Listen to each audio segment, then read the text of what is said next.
বন্ধুরা, জ্ঞানজ্যোতি কোচিং সেন্টারের পক্ষ থেকে তোমাদের সকলকে জানাই স্বাগত। আজকের ক্লাসে আলোচনার বিষয় হচ্ছে গুপ্ত সাম্রাজ্য সম্পর্কে। অর্থাৎ এক্ষেত্রে গুপ্ত সাম্রাজ্যের মধ্যে আমরা কোন কোন বিষয়গুলো রয়েছে সেই সমস্ত যে দিকগুলো সেগুলো নিয়ে কিন্তু আজকের এই ক্লাসের মাধ্যমে তোমাদের সঙ্গে আলোচনা করব। ঠিক আছে? আচ্ছা, আলোচনার বিষয় শুরু করার আগে তোমাদেরকে একটা ছোট্ট ইনফরমেশন দিয়ে রাখি, দেন আলোচনার বিষয় শুরু করছি।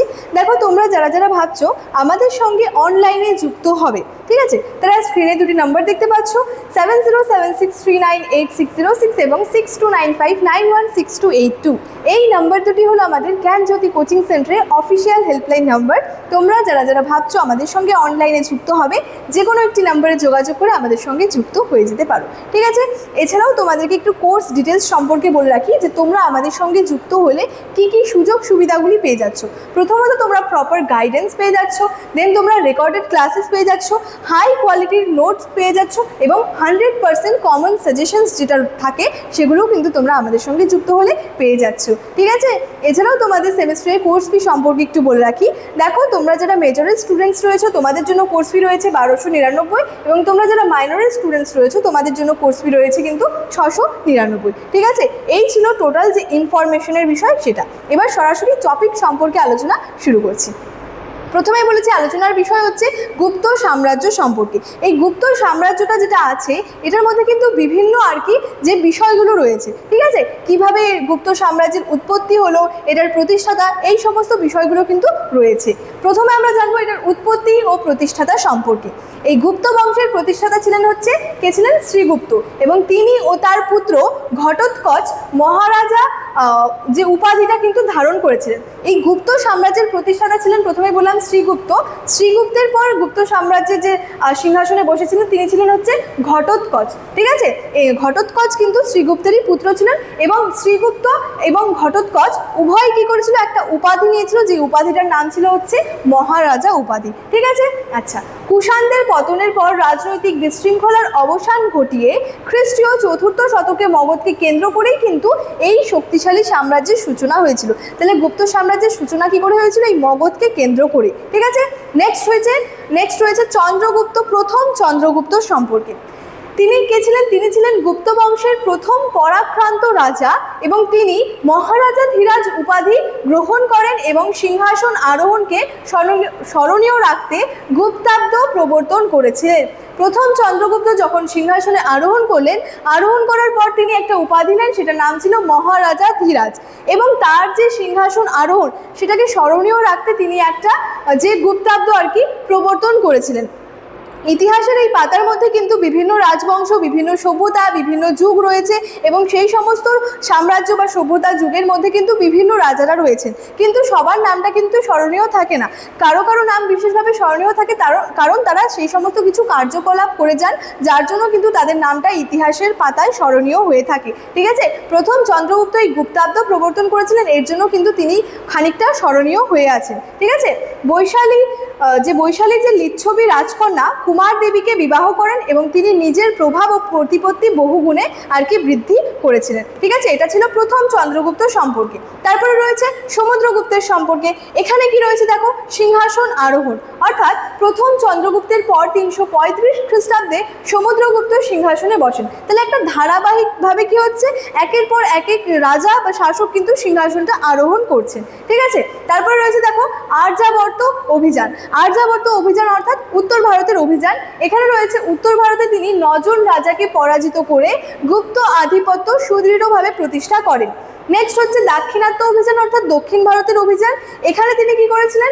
দক্ষিণ ভারতে 12 জন রাজার বিরুদ্ধে তিনি দূরদর্শী গ্রহণ পরিমোক্ষ নীতি অনুসরণ করেন এবং তাদের করদ রাজ্যে পরিণত করেছিলেন। ঠিক আছে? নেক্সট হচ্ছে উপাধি ও স্বীকৃতি।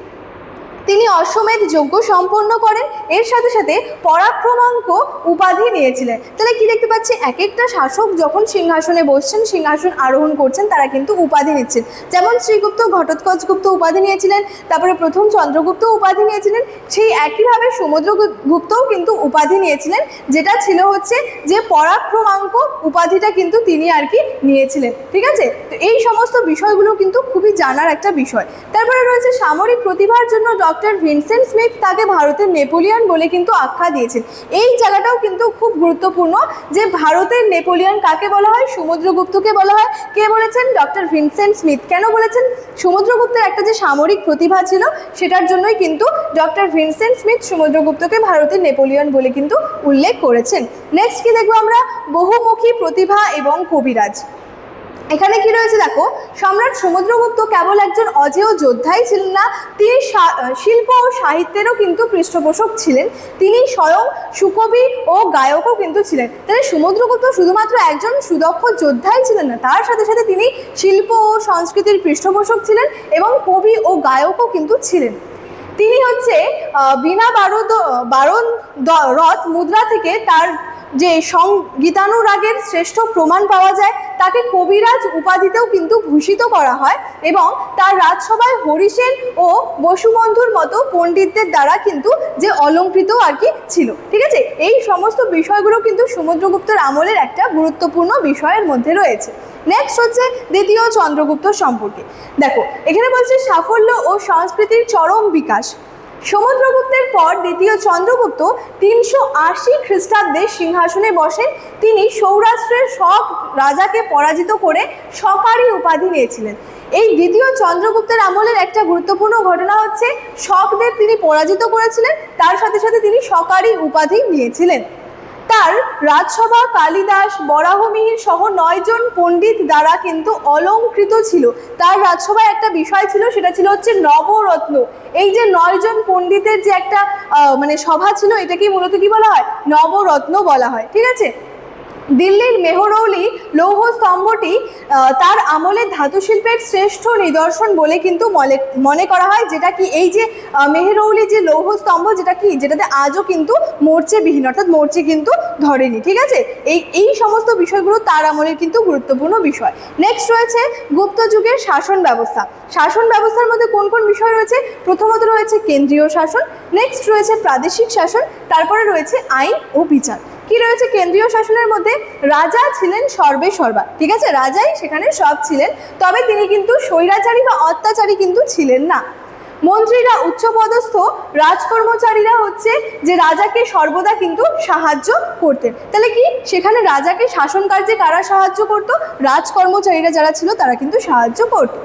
প্রাদেশিক শাসনের মধ্যে কি রয়েছে দেখো, সাম্রাজ্য কয়েকটি ভুক্তি, যেটাকে প্রদেশ বলা হয়, এবং বিষয়, যেটাকে জেলা বলা হয়, সেভাবে কিন্তু বিভক্ত ছিল। অর্থাৎ এই যে গুপ্ত সাম্রাজ্য, এটা কি ভুক্তি এবং বিষয়, অর্থাৎ যে প্রদেশ এবং জেলায় কিন্তু বিভক্ত ছিল।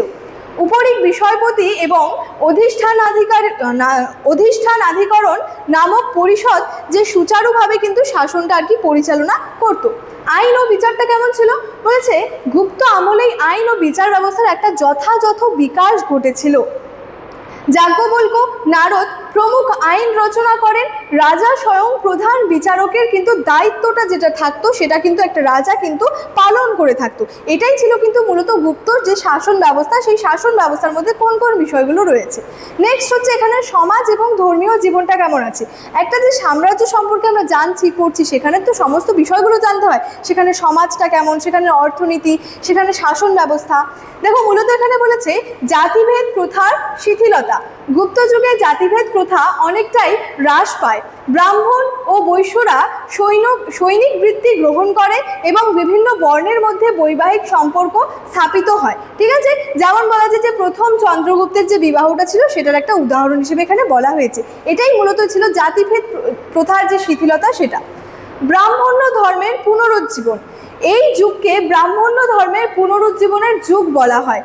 গুপ্ত রাজারা পরম ভাগবত উপাধি নিতেন এবং সমাজে বিষ্ণু ও শিবের উপাসনা ব্যাপকভাবে বৃদ্ধি আর কি পেয়েছিল বা বৃদ্ধি পেয়ে থাকে, যার জন্য এখানে বলা হচ্ছে ব্রাহ্মণ্য ধর্মের পুনরুজ্জীবন। ঠিক আছে, তারপরে রয়েছে পরধর্ম সহিষ্ণুতা। রাজারা কি করতো? ব্যক্তিগতভাবে বৈষ্ণব বা শৈব হলেও তারা কিন্তু অন্যান্য ধর্মের প্রতি অত্যন্ত সহনশীল ছিলেন। গুপ্ত যুগে বৌদ্ধ ধর্মের ও জৈন ধর্মের শান্তিপূর্ণ সহাবস্থান ও বিকাশের কিন্তু প্রমাণটাও পাওয়া যায়। তাহলে এই যুগে বা এই সময়টাতে ব্যক্তিগতভাবে রাজারা কি ছিলেন? বৈষ্ণব বা শৈব ছিলেন, তা সত্ত্বেও অন্যান্য ধর্মের প্রতিরোধ তারা কিন্তু অত্যন্ত সহনশীল ছিলেন। ঠিক আছে, তারপরে রয়েছে দেখো শিল্প, স্থাপত্য ও ভাস্কর্য সম্পর্কে। এখানে কি বলা হয়েছে, মূলত এখানে বলেছে চিত্রকলা সম্পর্কে বলেছে। কি বলেছে, অজন্তার গুহা চিত্র, বিশেষত বোধিসত্ত্ব যে পদ্মপাণির যে চিত্রটি রয়েছে সেটা কিন্তু বর্ণবিন্যাসে আর কি অতুলনীয়। ঠিক আছে, এটা মূলত চিত্রকলার মধ্যে। মন্দির স্থাপত্যের মধ্যে কি রয়েছে, প্রথম পাথর ও ইট দিয়ে মন্দির তৈরি কিন্তু শুরু হয় এখানেই, এবং দেওগড়ের দশাবতার মন্দির কিন্তু এর একটা শ্রেষ্ঠ নিদর্শন। অর্থাৎ এই যে মন্দির, গুপ্ত যুগের এই যে মন্দির স্থাপত্য, এটার একটা বিশেষ বৈশিষ্ট্য হচ্ছে এটা প্রথম পাথর ও ইট দিয়ে কিন্তু মন্দির তৈরি শুরু হয়েছিল। এটার একটা উদাহরণ বা শ্রেষ্ঠ নিদর্শন ছিল দেওগড়ের দশাবতার মন্দির। নেক্সট রয়েছে ধাতু শিল্প ও ভাস্কর্য। গুপ্ত যুগের ধাতু শিল্পের চরম উৎকর্ষ লাভ করা, মানে উৎকর্ষতা দেখা যায়, উৎকর্ষ লক্ষ্য করা যায়, এবং স্বর্ণ মুদ্রা ও ধ্যানমগ্ন বুদ্ধ মূর্তি এর এক আর কি উজ্জ্বল কিন্তু দৃষ্টান্ত বলতে বোঝানো হয়েছে কিন্তু উদাহরণকে। ঠিক আছে, তারপরে আমরা এখানে দেখব যে এখানে বিজ্ঞান ও প্রযুক্তি সম্পর্কে, অর্থাৎ বিজ্ঞান সাহিত্যের যে রত্ন ভাণ্ডার রয়েছে সেই বিষয়টা। এখানে বিভিন্ন পণ্ডিতদের নাম রয়েছে, তাদের ক্ষেত্রগুলি রয়েছে, উল্লেখযোগ্য কিছু অবদান রয়েছে। কি রয়েছে দেখো, প্রথম পণ্ডিতের নাম হচ্ছে আর্যভট্ট। তিনি হচ্ছে গণিত ও হচ্ছে জ্যোতির্বিজ্ঞান, এবং উল্লেখযোগ্য তার অবদান কি ছিল, শূন্যের তিনি ব্যবহার করেছিলেন, দশমিক পদ্ধতি এবং সূর্য সিদ্ধান্ত যে গ্রন্থ, এটাই কিন্তু তার উল্লেখযোগ্য অবদানের মধ্যে ছিল। নেক্সট রয়েছে বরাহমিহির, তিনি ছিলেন জ্যোতির্বিজ্ঞানী। জ্যোতির্বিজ্ঞান তার হচ্ছে বলা হচ্ছে এখানে উল্লেখযোগ্য অবদান ছিল, বৃহৎ সংহিতা তিনি রচনা করেছিলেন। নেক্সট হচ্ছে চরক এবং সুশ্রুত, চিকিৎসা বিজ্ঞান, এবং তার সাথে সাথে তার উল্লেখযোগ্য অবদান ছিল চরক সংহিতা এবং যে শল্য চিকিৎসা, এটা কিন্তু তার উল্লেখযোগ্য অবদান ছিল। তারপরে রয়েছে দেখো কালিদাস, তার হচ্ছে যে তিনি সংস্কৃত সাহিত্যের প্রতি তিনি গভীর একটা এসেছিল, এবং উল্লেখযোগ্য অবদানের ক্ষেত্রে যদি বলি সেক্ষেত্রে হচ্ছে মেঘদূতম, কুমার স্তম্ভবম, এবং হচ্ছে অভিজ্ঞান শকুন্তলম। এই অভিজ্ঞান শকুন্তলমটা কিন্তু যে কালিদাসের একটা উল্লেখযোগ্য অবদান। নেক্সট কি রয়েছে দেখো, শূদ্রক ও বিশাল দত্ত। এক্ষেত্রে আমরা দেখব নাটক ও সাহিত্যের কথা। ঠিক আছে, এক্ষেত্রে যে মুদ্রা রাক্ষস নাটকটি রয়েছে, এছাড়া অমৃচ্ছ কটিকম যেটা রয়েছে, এটা কিন্তু বিশেষভাবে উল্লেখযোগ্য। বিশাল দত্তের এই মুদ্রা রাক্ষস নাটকটা কিন্তু খুবই অন্যতম বলা যায় যে উল্লেখযোগ্য একটা কিন্তু নাটকের মধ্যে রয়েছে।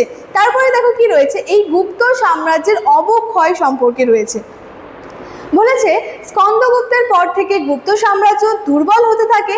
ক্রমাগত হুন আক্রমণ, প্রাদেশিক সামন্তদের বিদ্রোহ, রাজ পরিবারের অভ্যন্তরীণ দ্বন্দ্ব এবং অর্থনৈতিক দুর্বলতার কারণে ষষ্ঠ শতকের মধ্যভাগে এই যে সুমহান সাম্রাজ্যের কিন্তু পতন ঘটে। তাহলে কালের একটা নিয়মই রয়েছে, যেমন জন্ম হলে মৃত্যুটা নিশ্চিত, ঠিক একইভাবে কিন্তু কোনো সাম্রাজ্য, কোনো যুগ, কোনো সভ্যতার উত্থান হলে সেটার কিন্তু পতনটাও নিশ্চিত। ঠিক আছে, তাহলে কি এক সময় সুবিশাল এই সাম্রাজ্য পরবর্তীতে কিন্তু তার একটা কিন্তু পতনও কিন্তু ঘটে থাকে। ঠিক আছে, মূলত এই যে গুপ্ত সাম্রাজ্য যে বিষয়টা বা টপিকটা রয়েছে, এটা নিয়ে আজকের ক্লাসে আমার আলোচনার বিষয় কিন্তু এতটাই ছিল। ঠিক আছে, চলো দেখা হচ্ছে পরের ক্লাসে।